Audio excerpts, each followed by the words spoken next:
Hi friends, அஸ்ஸலாமு அலைக்கும். Welcome back to my channel Rose Kitchen. எல்லாரும் எப்படி இருக்கீங்க? நாங்கள் ரொம்ப நல்லா இருக்கோம், அல்ஹம்துலில்லாஹ். இன்னைக்கு நம்ம வீடியோவில் என்ன பார்க்க போகிறோம்னா, சுத்தமான பசு நெய் எப்படி செய்யலாம்னு பார்க்கலாம். இல்லை வீட்டுக்கு வாங்குற பாலை சூடு பண்ணி அதை ஆடைகளை நல்லா கலெக்ட் பண்ணி ஃப்ரீசரில் சேர்த்து வச்சு ஒரு மாதம் சேர்த்து வச்சுக்கணும். சேர்த்து வச்சு அதுக்கப்புறம் அதுலேருந்து ஆடையிலேருந்து நம்ம மாதிரி சுத்தமான நெய் எடுத்துக்கிடலாம். மாதத்துக்கு ஒரு தடவை ஒரு 1/2 லிட்டர் நெய் கிடைக்கும். நம்ம குழந்தைங்களுக்கு கொடுக்க போதுமானதாக இருக்கும். ஆடைகளை பாருங்கள், அதை ஒரு பாத்திரத்தில் மாற்றி ஒரு 2 ஸ்பூன் அளவு தயிர் ஊற்றி கலந்து ஒரு 2 மணி நேரம் வெளியில் வச்சிருங்க.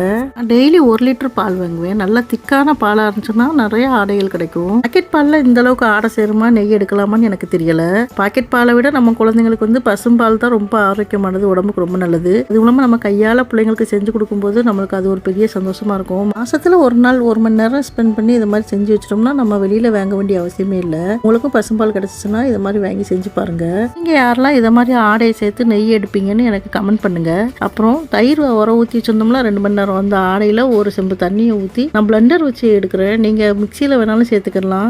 மிக்சியில் சேர்க்கும்போது ஐஸ் கியூப் சேர்த்துக்கோங்க. ஒரு 10 நிமிஷம் பிளெண்ட் பண்ணாலே போதும். இந்த அளவுக்கு வெண்ணெய் வந்துடும். இங்கே பாருங்க, நான் பிளெண்டர் வச்சு எடுக்கும்போதே ஈஸியாக வந்துருச்சு. வெண்ணெய் இந்த அளவுக்கு திரண்டு வந்துடும். வெண்ணெய் இந்த அளவுக்கு நல்லா திரண்டதுக்கப்புறம் பிளெண்டரை ஓட்டாதீங்க. பிளெண்டரை லேசாக அப்படி சுற்றி விட்டாலே வெண்ணெய் அப்படியே உருண்டு வந்துடும். அதுக்கப்புறம் ஒன்று சேர்ந்துடும். அதுக்கப்புறம் வெண்ணெய் தனியாக மோர் தனியாக பிரிச்சுக்கோங்க. இன்னொரு பாத்திரத்தில் அந்த வெண்ணெயில் மோரெல்லாம் தனியாக கலெக்ட் பண்ணிக்கோங்க. தனியாக எடுத்துட்டு அதுக்கப்புறம் தண்ணி ஊற்றி 2-3 தடவை வெண்ணெயை நல்லா அலசிக்கோங்க. அப்புறம் உங்களுக்கு வெண்ணெய் தேவைப்பட்டுச்சுன்னா வெண்ணெய் எவ்வளோ தேவையோ அதை ஒரு பாக்ஸில் கூட நீங்கள் எடுத்து ஃப்ரீசரில் ஸ்டோர் பண்ணிக்கிடலாம். அது ஒரு 10 நாளைக்கு கெட்டு போகாது. நம்ம தேவையான வெண்ணெய்களை நாமளே யூஸ் பண்ணி வீட்டில் எடுத்து யூஸ் பண்ணிக்கிடலாம். அது கூட கடையில் வாங்க வேண்டாம். வெண்ணெய்களை பாருங்கள் எந்த அளவுக்கு மஞ்சள் கலரில் இருக்குது. நல்ல சுத்தமான வெண்ணெய். இந்த அளவுக்கு கடையில் கூட நம்ம வாங்க முடியாது. தண்ணி ஊற்றி நல்லா அலசி தண்ணியெல்லாம் எடுத்துட்டு சுத்தமாக தண்ணியே இல்லாமல் எல்லா தண்ணிகளையும் வடிகட்டிட்டு அதுக்கப்புறம் நம்ம அடுப்பில் வச்சு வெண்ணெயை உருக்க ஆரம்பிக்கலாம். அடுப்பில் வச்சு வெண்ணெய் உருக ஆரம்பிச்சதுக்கப்புறம் கரண்டி போட்டு கிண்டுங்க. கையிலனாலும் வச்சுக்கோங்க, பிரச்சனை இல்லை. ஆனால் எண்ணெய் விடாமல் 1/2 மணி நேரத்துக்கு கிண்டிக்கிட்டே இருக்கணும். நம்ம கை விட்டுறக்கூடாது, அடி பிடிச்சிரும். கொஞ்சம் பொறுமையாக கிண்டி எடுத்தோம்னா சீக்கிரமாக செஞ்சிடலாம். இந்த வேலையாக இருந்தாலும் நம்ம குடும்பத்தில் உள்ளவங்களுக்காக நம்ம பார்த்து சந்தோஷமாக செஞ்சு கொடுத்தோம்னா அவங்களுடைய ஆரோக்கியம் நல்லா இருக்கும். நமக்கும் அந்த வேலை ரொம்ப கஷ்டமாக தெரியாது, ஈஸியாக செஞ்சிடலாம். நெய் பாருங்க முருகி வருது. இந்த மாதிரி முருகி வர்ற நேரம் நம்ம வீடே அவ்வளோ வாசமாக இருக்கும். நெய் இந்த அளவுக்கு உருகுனதுக்கப்புறம் முருங்கையில கொஞ்சமாக உப்பு போட்டு கலக்கிக்கோங்க.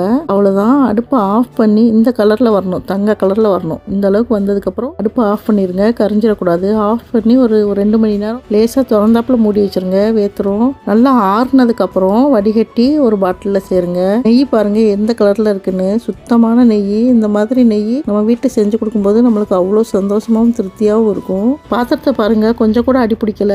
அந்த அடியில் மிஞ்சினது கூட கொஞ்சமாக தான் வந்திருக்குது. அதையும் நம்ம குழந்தைங்களுக்கு மாவு போட்டு கிண்டி கொடுத்துடலாம். சீனி போட்டு கொடுத்தா நல்லாயிருக்கும் அரிசி மாவில். மாதிரி செஞ்சு பார்த்துட்டு எனக்கு எப்படி இருந்துச்சுன்னு எனக்கு கமெண்ட் பண்ணுங்கள். உங்கள் ஃப்ரெண்ட்ஸ் அண்ட் ஃபேமிலிக்கு ஷேர் பண்ணி விடுங்க. மறக்காமல் சப்ஸ்கிரைப் பண்ணிக்கோங்க. எனக்கு ஒரு லைக் போட்டுருங்க. உங்களுக்கு ஏதாவது டவுட் இருந்தால் எனக்கு கமெண்ட் பண்ணி கேளுங்க, நான் பதில் சொல்கிறேன். மறுநாள் பாருங்கள் நெய் எந்த அளவுக்கு இருக்குன்னு. மஞ்சள் கலரில் நல்ல மணலாக ரொம்ப மனமாக வாசமாக இருக்கும். அருமையான நெய் நம்ம வீட்டிலேயே நம்ம தயார் பண்ணிக்கலாம். இது மாதிரி செஞ்சு பார்த்துட்டு எனக்கு எப்படி இருந்துச்சுன்னு எனக்கு கண்டிப்பாக கமெண்ட் பண்ணுங்கள். அடுத்து ஒரு இன்ட்ரெஸ்டிங்கான வீடியோவில் பார்க்கலாம். இவ்வளவு நேரம் பொறுமையாக வீடியோ பார்த்தவங்களுக்கு ரொம்ப ரொம்ப நன்றி. அஸ்ஸலாமு அலைக்கும்.